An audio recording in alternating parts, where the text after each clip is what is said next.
Hello folks, Killface of Baylor here. Today we are mid on Epona and we will be looking at weapons. In particular, we will be looking at Necro wands. So, sure, we'll do this one first. Alright, there are 4 types of Necro wands, right? This one, as you can see, basically works as a temporary version of ice attunement. This one here is the other ice one. This is a direct damage, but as you'll see, it is a proc chance rather than a skill, and that actually will be somewhat important.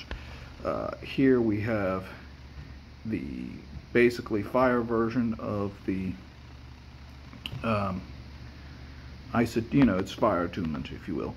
And then this is the direct damage fire skill, and you'll notice it grants a skill instead of giving a proc chance.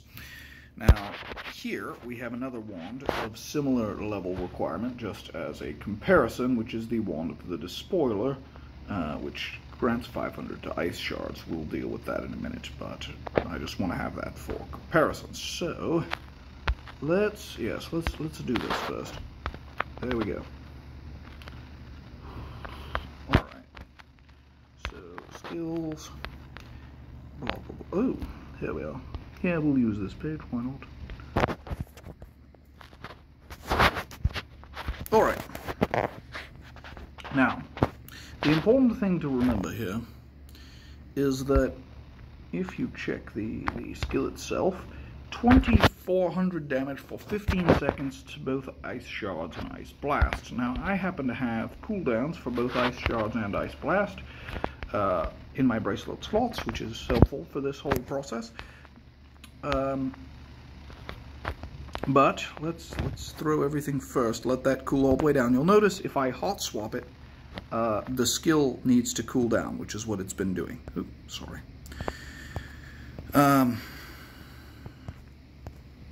If I were to keep it permanently equipped, that wouldn't be an issue, but even when I change off my mount, it counts as hot swapping. What on earth? Okay, for whatever reason, I didn't have the skill here. My bad. My apologies. Oh. Come here. What the? Oh, I hot swapped it. Okay. So as you can see, giant cooldown. Now, during this whole time, theoretically, I want to be throwing skills, right? And you'll notice I don't want there to be lag between my skills any more than there has to be. And so I try. Now, my firebolt is slower than usual because I'm not using the skull, because if I use the skull, I'll never get around to using this skill. And as you can see, I've gone through a couple of rotations already, and come on. And I haven't been able to use it. And the reason I'm getting that lag right there, I'll show it again in just a second.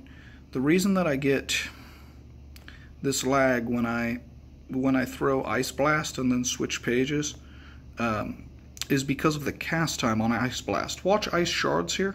See how long it took for that blue circle to go around? That's a 1 second cast time, whereas there's no blue circle when I cast Firebolt because there's just a instacast. So here we have a 3 second cast time on this, and I can't make my hot swap until after that timer has run out and the skill has basically completed. So I lose damage on Firebolt pretty much every time that I cast Ice Blast. If I click this, now I should be able to throw Firebolt, but I can't. If I had thrown Firebolt first, then Ice Blast would not have had to wait. So that's kind of an idea of how this works. Now, with that in mind, watch this. 1, 2, 3, somewhere in the 3 second range. It actually is 3 seconds. I'm just counting it off randomly. So it's the same as Ice Blast, where every single time that I cast that, I miss out on the ability to cast Ice Shards or Ice Blast, and you'll notice up at the top, Necro Chill expired, right? So I got 1 shot off of each skill, and over the course of a fight, I might delay a Ice Shards or an Ice Blast, and you'll see I put out about 10,000 damage there.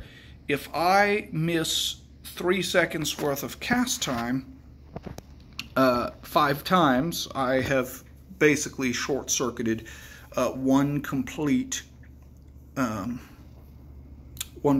ice shards, and so I've lost 10,000 damage.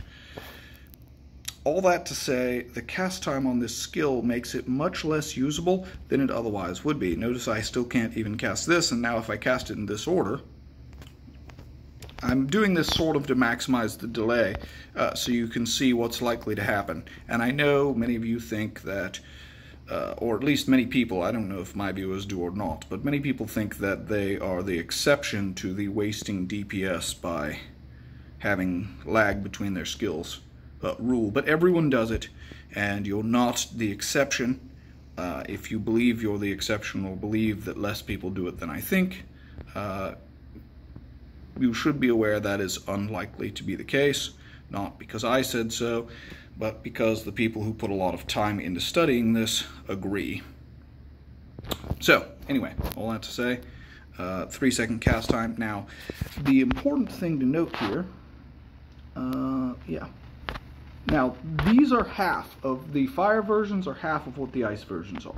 So if the ice attunement version was 2400 for void, then the fire attunement version, oop, that was stupid. The fire attunement version will be 1200 for void instead of 24. So since the dark is 600, then the ice dark would be 1200, and the reason for that is the difference in delay between the skills. Ice skills theoretically taking about twice as long, but you'll notice that the cooldown is not actually particularly different.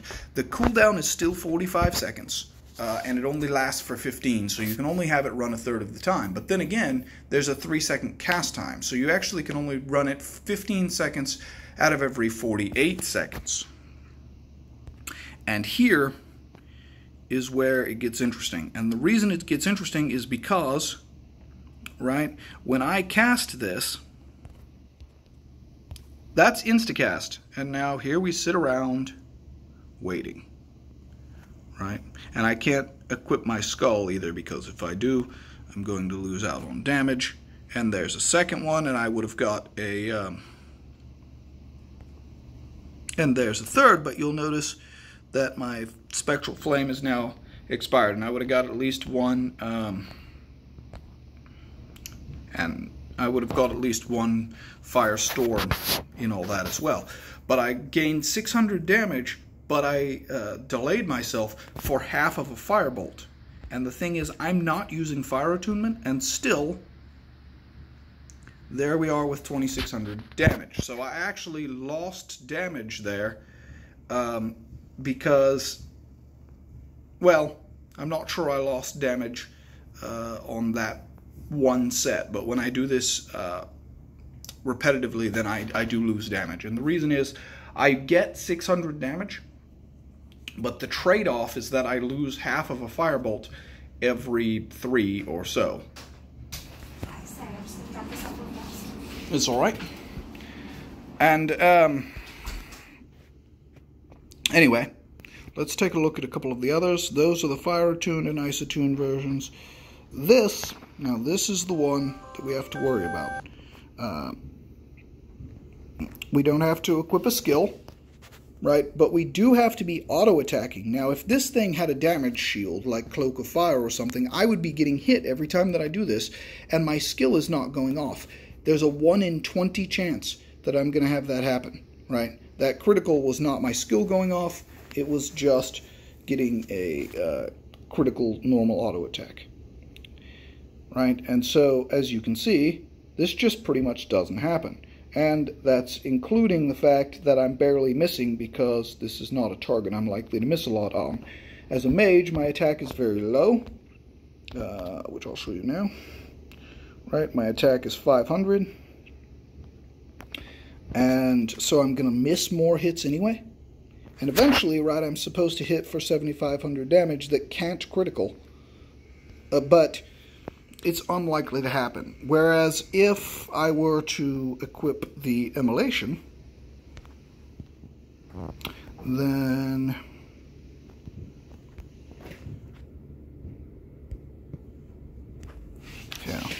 show you. Hopefully. Blast it all. Alright, there we go. Then I have the ability to cast a skill for 2500 damage, but it's again a large cooldown, a large cast time, right? It's not instant cast, or at least I don't think it is. We'll find out here in a moment. But it's a worse trade almost certainly than my Firebolt. There we go. And you see the cast time? Yeah, so it's the long cast time that can delay a real Firebolt again, and you see I hit for actually 1500 damage. And before you argue that I should have had Lure up, if I had had Lure up, the Firebolt would also have hit for more. So anyway, that's a look at those, and the reason I compared this one is that if I equip this, I just get the 500 damage each time, no matter what I'm doing. And doesn't slow me down at all. So anyway, that was it. Hope it helped, and I'll see you in the next video. See there, I hit for 8,000-ish, and with no weapons, with the same gear setup, because I didn't have the ring hot swapped either time. I'm going to hit for, there you go. And you can see that difference, and it wasn't a difference of cast time or anything.